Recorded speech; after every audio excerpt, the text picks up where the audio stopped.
concussion is a type of traumatic brain injury, or TBI, caused by a bump, blow, or jolt to the head, or by a hit to the body that causes your head and brain to move rapidly back and forth.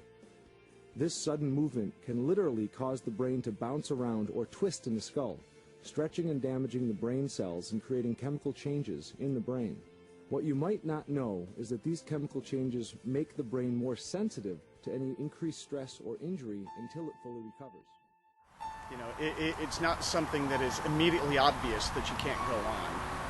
And if it's a big game situation and it's a key player and their competitive desires are as high as they can be in that situation, sometimes you have to take the long-term view instead of them. So kids, especially teenagers, especially teenage boys, have the feeling of being immortal. They don't think anything's going to hurt them. And it's kind of a macho thing also. They want to shake it off and get back in there and show that they're tough and they're there for their team, and that's why sometimes you have to intervene on their behalf and take a long-term view. They provide all coaches now, ever since the Zachary Lysted law was passed, they provide all coaches with rudimentary training to recognize when to take a child out of competition. They don't expect you to become a doctor through this training, but those basic indicators that I said are usually trained. Usually something that every coach is trained in, whether you're coaching at a school level or a club level. You at least have to know enough about the Zachary Lysted law in Washington State in order to be able to implement that law. So you need to be able to recognize those symptoms. When I was growing up and competing in real sports, concussions were rarely diagnosed. Although I have to say, when I was growing up, between baseball, wrestling, soccer, and then when I played college football, when I was at Princeton, it was very common to end up with bangs to your head that hurt a great deal, where you ended up with the feeling of what we called back then getting your bell rung. And when you get your bell rung, that means that you have this resounding, throbbing pain, and some amount of feeling a little bit disconnected from reality. And the prognosis the prescription for that was usually suck it up, you wimp, get back in the game. And so they weren't nearly as concerned about it back then. So did I ever have a concussion? Very possibly. Was it ever diagnosed? No. You don't have to suck it up and be tough. If you get your bell rung in a game, it can be serious. And your brain is not something to mess with. And however big this particular game is, it's small compared to how long you're going to be needing your brain to be working for you. So in this case, it's better to err on the side of caution, come out, and let it fully resolve before you come back in. Be there to play next year. Athletic trainers are there for prevention, recognition, diagnosis, treatment, and rehabilitation of athletic injuries. There's a long process with that after concussion. They do need to be completely symptom-free before they can return to anything. With our school district, we have a protocol that says once they're symptom-free, they need to be cleared by a doctor, where they then come to me and we set them back up on our impact testing. They impact test, where they then compare their post-concussive test to their baseline test. It goes to a neuropsych, and that comes back to us as either their post-concussive test is close to or around their baseline test. Once that happens, they come back to me and we do what's called a graded return to play. So they start out with very light exercise the first day. Then we wait 24 hours if they're still symptom-free and we check them out and everything looks okay cognitively. That next day then we can ramp up what they're doing a little bit more until we eventually get to a full return to play and back into games. So the impact test is looking at cognitive function. It's a computerized test.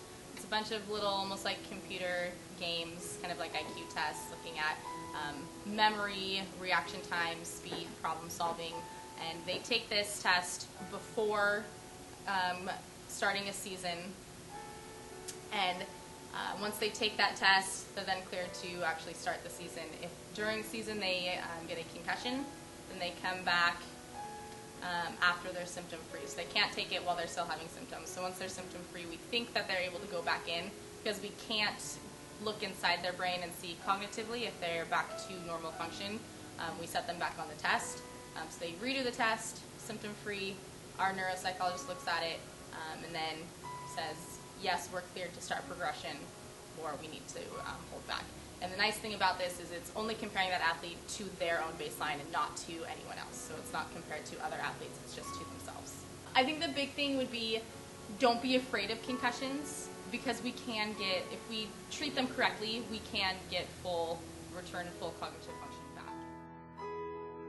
It was the beginning of September. I was a lineman. I went up to block someone for football, and he hit me in the head, so that whiplashed me back, and I fell down. When I hit the floor, my head whiplashed back straight onto the floor, which just rattled my brain. I was really nauseous, and I was just sick, and I couldn't concentrate on anything. Shortly after, when I got hit, I went to the sideline and vomited, and that was the major symptom. When I went back to school, like, taking tests was a lot harder than usual, and it was really hard for me to concentrate on what's going on. During my hospital visit, the doctor was telling me everything about it, how I have to be very careful. Like, I can't watch TV, can't wear headphones, like try to not look at light too much. And he even told me to lay face down on the couch for best to recover. When I had my concussion, I didn't really think much of it, and I didn't take the best care of it. And then that's how I kept it for so long, and I just knew how important it was, because if I have another one, I could have a problem. Mike Webster was a Pro Bowl offensive lineman in the National Football League. He played for the Pittsburgh Steelers from 1974 to 1990.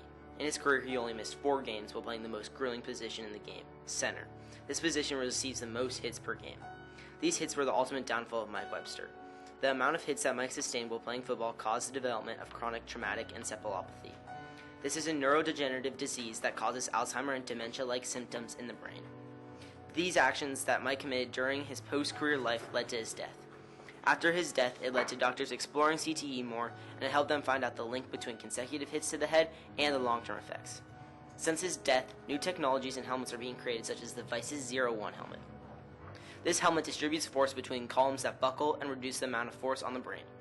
Rather than the traditional plastic outer shell and air-filled pads, the 01 uses innovative technology to greater protect athletes from concussions.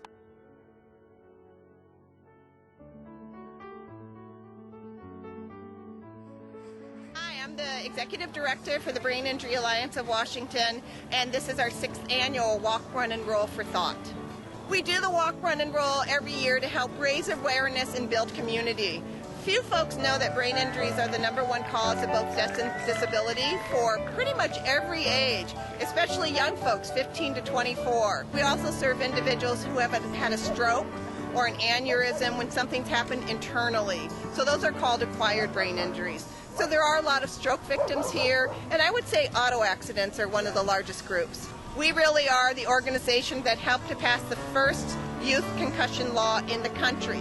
It was passed here in Washington State, named after a young man, Zach Blagstad from Maple Valley.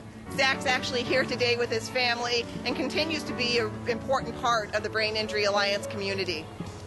We had a great time volunteering at the Walk, Run, and Roll-a-thon. We learned of the effects that concussions and brain injuries can have on a family or a person.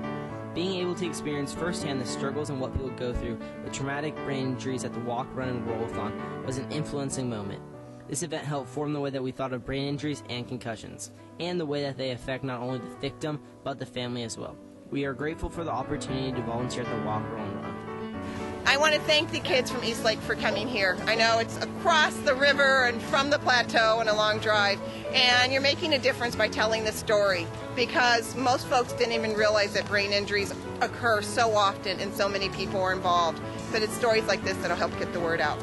Thank you very much. I think it's very important for people to know how serious it can be. You just have to quit everything and make sure you get healthy. Although concussions cannot be prevented, there are many measures that are being put in place to limit the amount of concussions that occur in a sport in each year. We believe that parents, coaches, and athletes should be all educated about the dangers of concussions before and after they occur.